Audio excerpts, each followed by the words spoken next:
Alors on peut améliorer le programme précédent en utilisant un typedef. Alors le typedef, c'est une instruction qui va permettre de définir un type à partir de types existants. Par exemple, je déclare une variable que j'appelle Toto. Voilà, je la mets en global.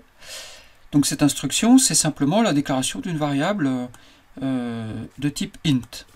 Si maintenant j'ajoute le mot-clé typedef, l'instruction change et Toto change de couleur et maintenant Toto est devenu synonyme de int. Ce qui veut dire que je peux utiliser Toto à la place de int n'importe où dans le programme. Par exemple, ici je peux avoir Toto T1 égale 100. Donc T1 c'est un Toto, c'est-à-dire c'est un int et il vaut 100. L'intérêt évidemment c'est de donner du sens au nom de ces redéfinitions de type.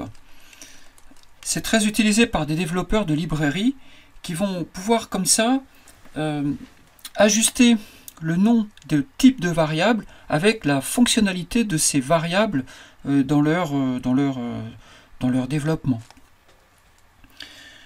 Et alors, en ce qui concerne les structures, c'est utilisé systématiquement. En C, on aura pratiquement toujours un typedef pour définir sa structure. Donc on l'écrira ça comme ça. Voilà. Donc du coup, voiture ici devient synonyme de struct voiture ici. L'avantage immédiat, c'est que je vais pouvoir supprimer le mot-clé struct partout.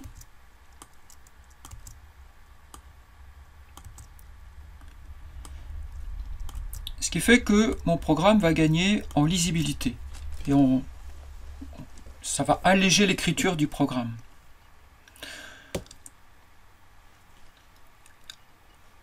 À noter que la structure voiture, ici, struct voiture peut être anonyme. Je peux très bien être dans cette situation-là. Je peux écrire ça comme ça. Ça marche de la même façon.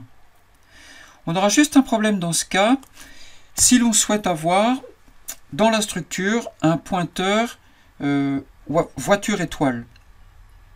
Si ici je place un pointeur, donc voiture étoile, par exemple suive, ça peut être avoir un pointeur dans une structure comme ça, par exemple un pointeur sur une voiture, ça permettrait à des voitures de se connaître ou de chaîner des voitures les unes aux autres, chacune connaissant l'adresse mémoire de l'autre.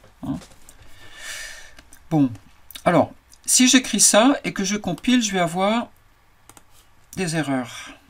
La première de ces erreurs, c'est que l'identificateur voiture n'est pas connu. Donc dans ce cas, si j'ai besoin d'un pointeur de ce type-là, je vais être obligé de nommer en fait ma struct voiture ici, de façon à pouvoir l'utiliser ici. Donc du coup, j'aurai struct voiture comme ça. Et là, ça marche très bien.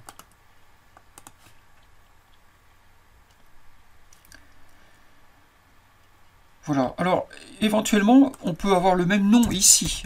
C'est une question de goût, enfin, de méthode, enfin, c'est comme on veut.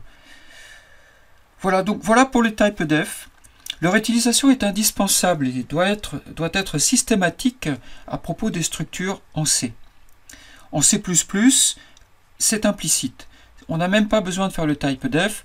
Struct voiture permet de déclarer des voitures exactement comme ça ensuite.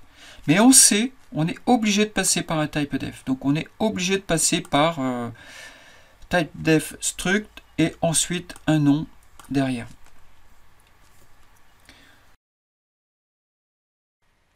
Pour la mise en pratique, je vous propose de reprendre la mise en pratique précédente portant sur l'utilisation des structures et puis soit vous corrigez ce que vous avez déjà écrit en introduisant des typedef, à moins que vous ne l'ayez déjà fait d'ailleurs, soit vous en faites un autre, et puis bien entendu, comme toujours, si vous avez une idée de structure à créer par vous-même, surtout ne vous en privez pas.